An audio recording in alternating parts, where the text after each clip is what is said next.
Parents assaulted me at brother's party for my 600k condo. I sold their 1.2 meters house. I'm Nahimana, and that's my blood dripping onto a $5,000 tablecloth at my brother's birthday party. 50 guests in shocked silence. My father had just slapped me so hard my earring ripped through my earlobe. All because I refused to hand over my $600,000 condo to my golden child brother. But my family's betrayal started long before that night. 2 weeks earlier, I'd discovered their darkest secret, a contract signed before I was even born, promising that my brother would always come first. Always. That discovery changed everything. And my revenge? I sold their $1.2 million house while they were vacationing in Aspen, the vacation I wasn't invited to. Again. Growing up Native American in Portland, our family looked perfect from the outside. Traditional values, successful parents, 2 children. But inside our home, the unspoken rule was clear. Dakota, my younger brother, was the priority. Always. I should have seen the signs sooner. When he was 8 and I was 10, he received a brand new bike for my birthday.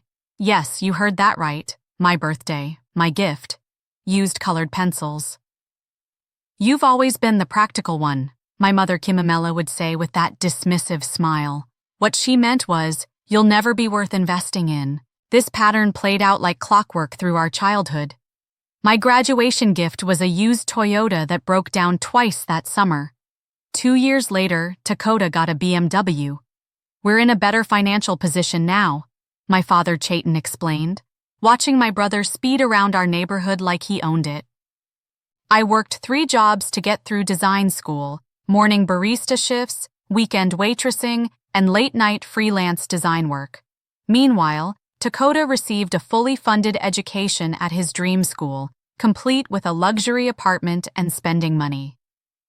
I still remember the Thanksgiving I couldn't afford to fly home, watching through a video call as my parents surprised him with a designer suit after he announced his bank internship, secured through our uncle's connections. No one even acknowledged the design award I'd won that same week. Despite everything, I clawed my way to success. 7 years of sacrifices, sleepless nights, and saving every penny finally led to my proudest achievement, a $600,000 downtown Portland condo with floor-to-ceiling windows overlooking the Willamette River. Every inch of that space represented my independence, decorated with artifacts honoring my Lakota heritage alongside modern design elements. It was my sanctuary, my proof that I didn't need their support to succeed. But my family, as it turns out, had other plans for my hard-earned property. What the actual hell is this? I whispered to myself, hands trembling as I held the yellowed document I'd just discovered in my parents' hidden safe. I'd been searching for old family photos in their attic when I noticed something odd, a loose floorboard behind my mother's preserved wedding dress. Call it intuition or just plain curiosity, but something compelled me to investigate. Beneath that floorboard was a small metal safe. The combination? My father's birthday, 06-1458, predictable for a man who used the same password for everything. Inside, nestled among ceremonial items, was a legal document dated March 15, 1990, 2 years before I was born. The tribal symbol embossed at the top seemed to mock me as I read the header, Investment Agreement and Family Provision. My heart stopped as I read further. In exchange for this investment of $50,000, all future financial decisions shall prioritize building wealth and opportunity for the male heir, Dakota, to ensure the continued prosperity of the family line. Attached was a note in my mother's elegant handwriting, remember our promise to Manteo. The male line must prosper above all, everything for Dakota's future. I nearly vomited right there on the dusty attic floor. This wasn't casual favoritism or unconscious bias. They had literally signed a legal contract promising to put my brother first, before I even existed.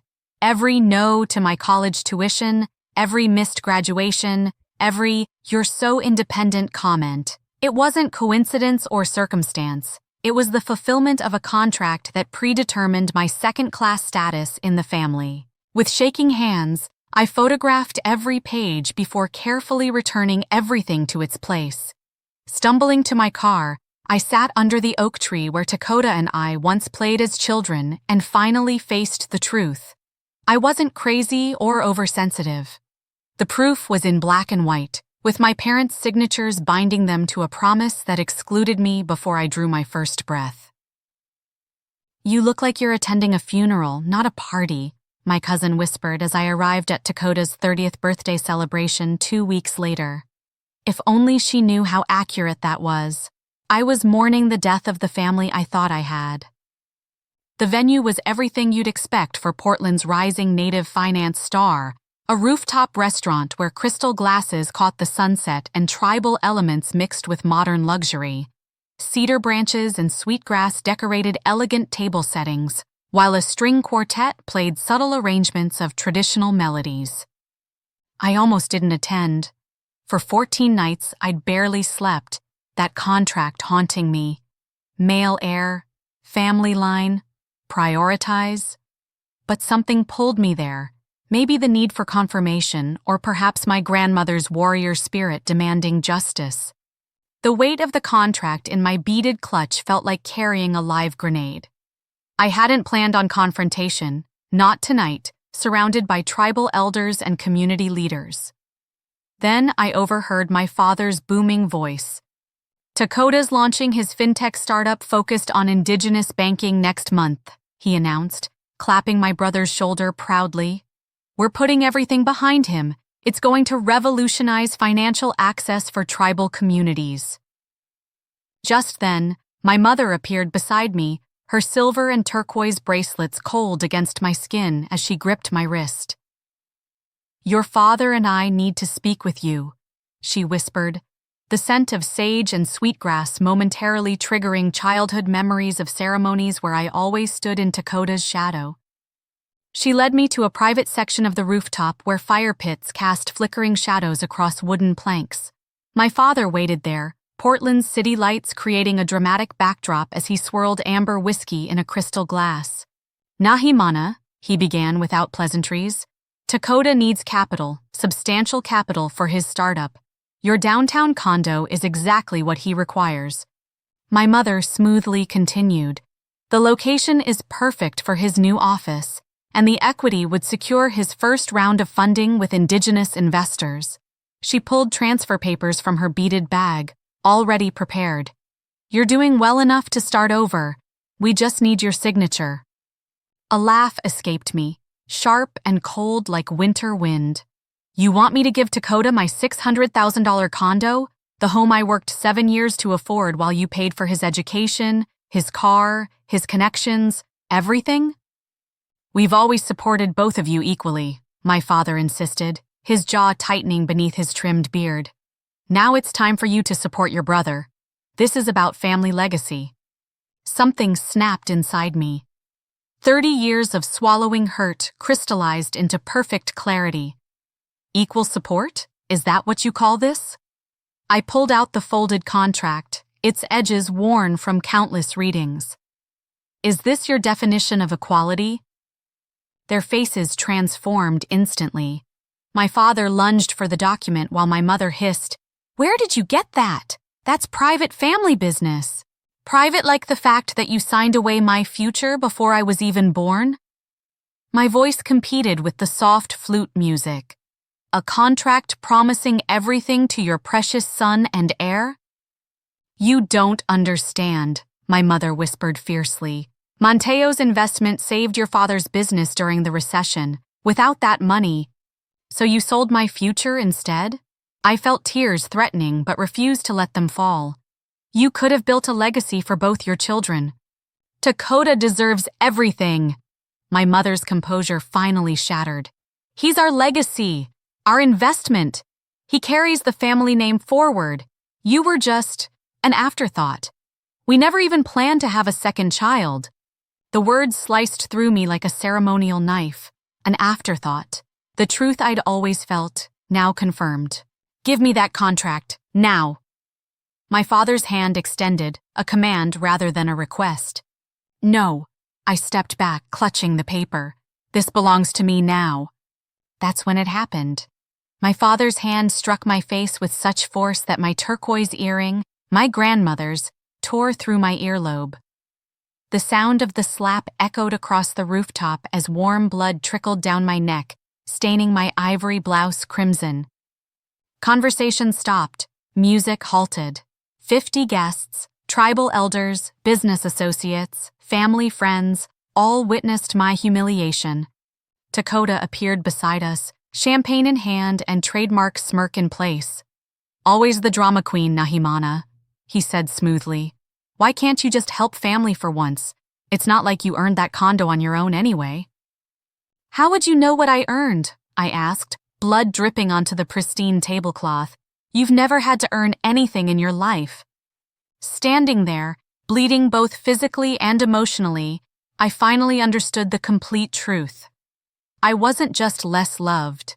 I was never meant to exist in their perfect family plan at all. I walked away without another word, leaving the blood-stained contract on the table. The document had served its purpose. The truth was now as visible as the blood on my neck, impossible for anyone to deny. 3 days after the party, my phone buzzed with a text from my mother. We need to talk about what happened. I didn't respond. I was too busy meeting with a real estate agent. You see, while driving home that night, blood still drying on my collar, a memory surfaced through the pain, something my father had casually mentioned during last Thanksgiving's video call while showing off their newly renovated kitchen. The house is technically in Nahimana's name now. He had laughed to Uncle Mateo. Best way to avoid those estate taxes and leverage the tribal land benefits. Don't worry though, it's just on paper. At the time I thought nothing of it. Now I understood exactly what it meant.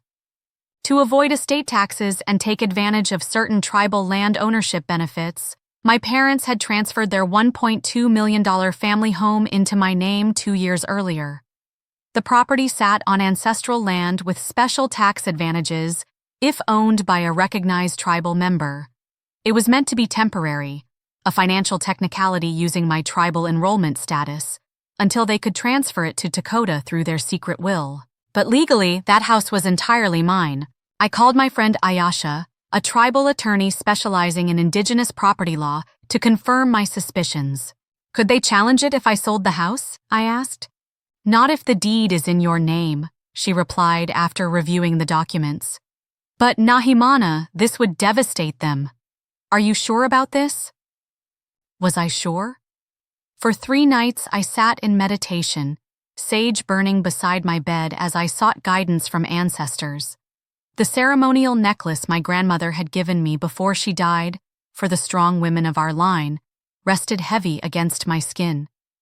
On the 4th morning, I watched the sunrise paint Portland's sky in fierce oranges and reds.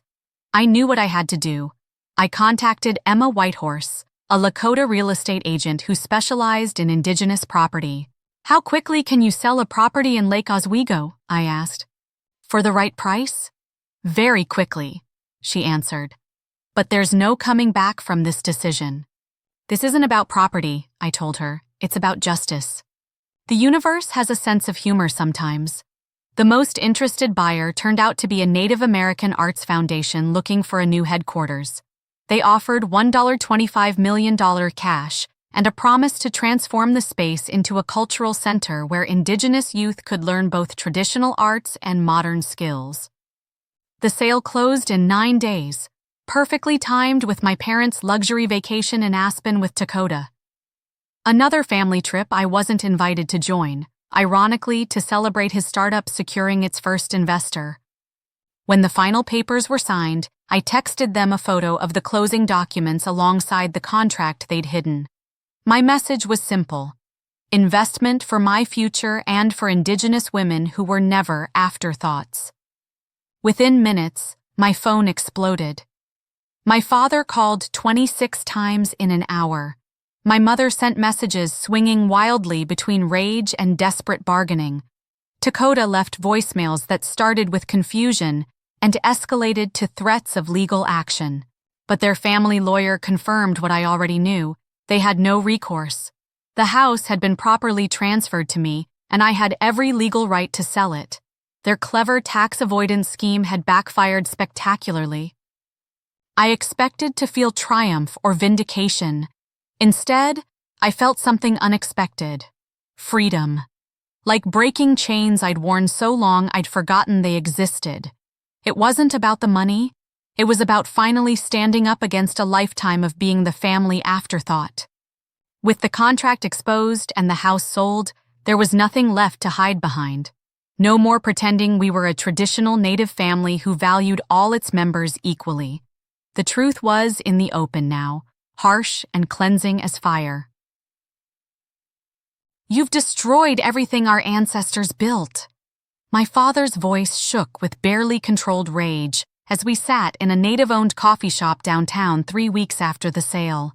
The scent of cedar and coffee filled the air, dream catchers catching afternoon light in the windows, beauty surrounding our ugly truth.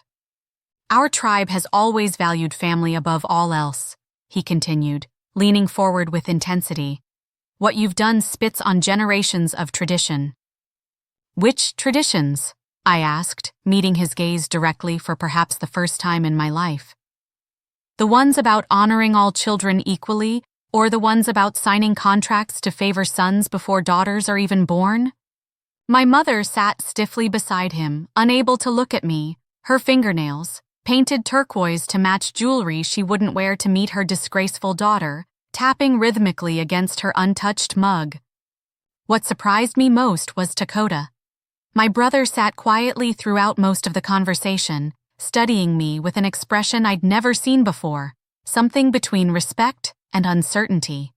As we prepared to leave, he finally spoke. "I always knew they treated us differently," he said quietly. "I just never questioned why it benefited me. Maybe that makes me as guilty as they are." His words hit me with unexpected force. In his own way, he'd been as trapped by the contract as I had, shaped into the entitled golden child, never learning self-reliance or true independence. The investment had bought him opportunity, but cost him growth. Our extended family and tribal community fractured exactly as you might expect. Lines were drawn, sides taken. Aunt Minoka called me privately, her voice warm with support. "Your grandmother would be proud. She faced similar treatment from her own family. That's why she gave you her jewelry. She saw her strength in you." Uncle Mateo, whose investment had started it all, had my name symbolically stricken from family ceremonial objects. Some cousins supported my decision to break free, while others condemned me for destroying family harmony and disrespecting tribal values. The tribal council itself split along generational and gender lines.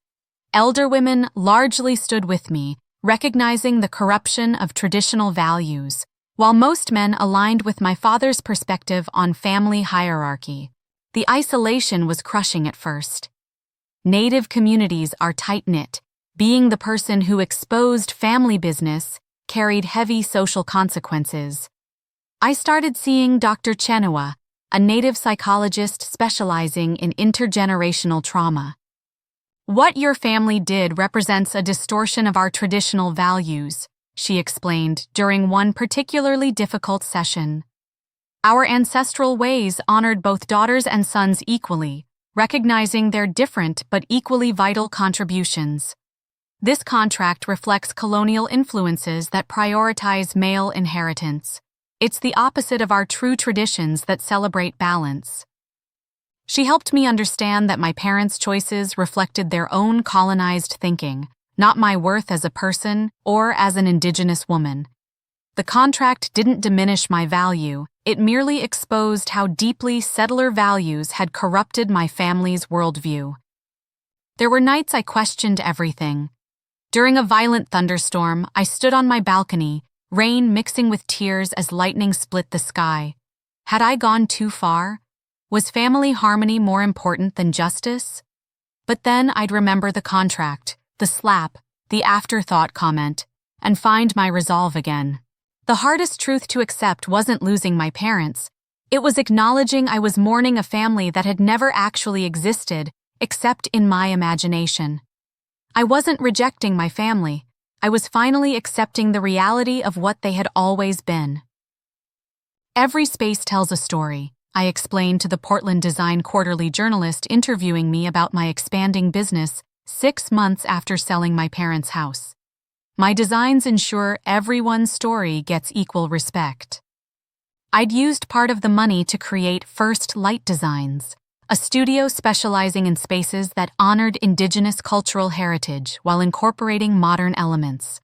Our mission statement was simple but revolutionary: creating environments where every person feels equally valued and every element has purpose. The business quickly gained recognition for our unique approach. A feature in Native Design Monthly showcased our work on a community center that incorporated traditional circular gathering spaces with cutting-edge sustainability features.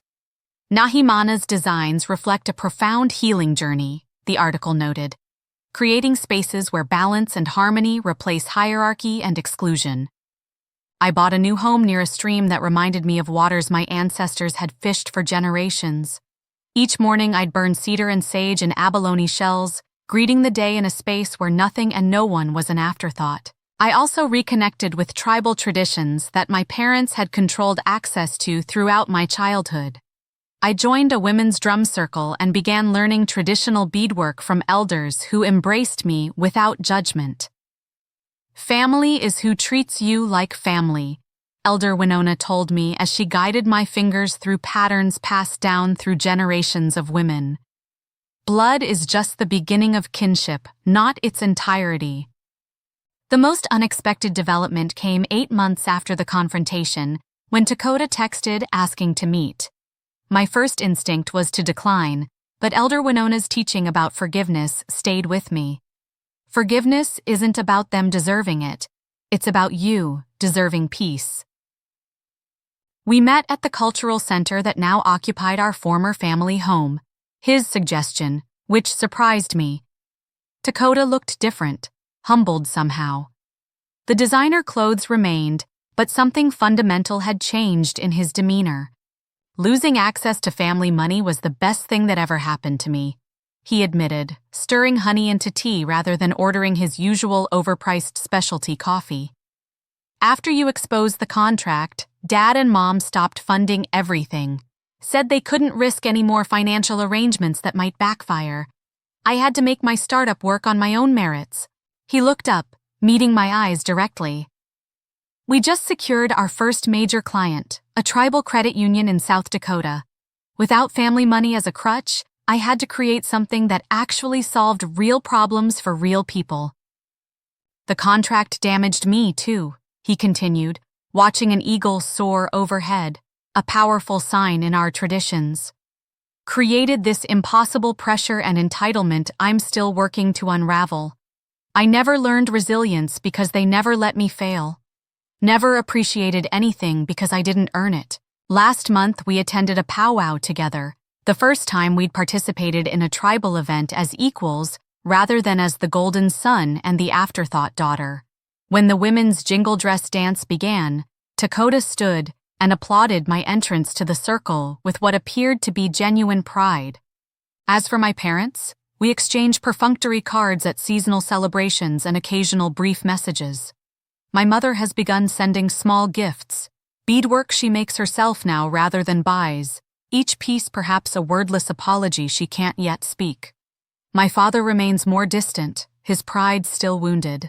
Perhaps someday there'll be healing, but for now, boundaries are my form of self-love.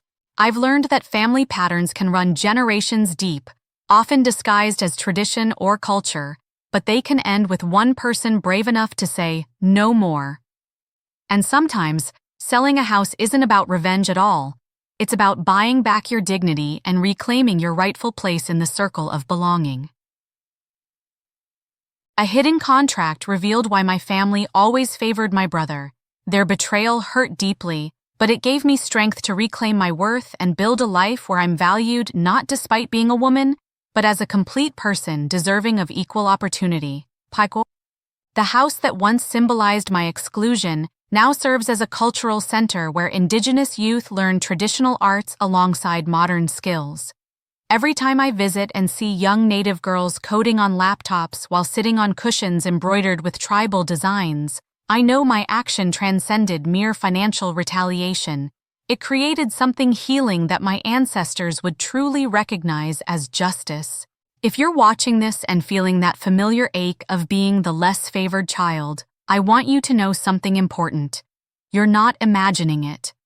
Your feelings are valid, and your worth isn't determined by how your family treats you. Family favoritism exists across all cultures, though rarely as documented as mine was.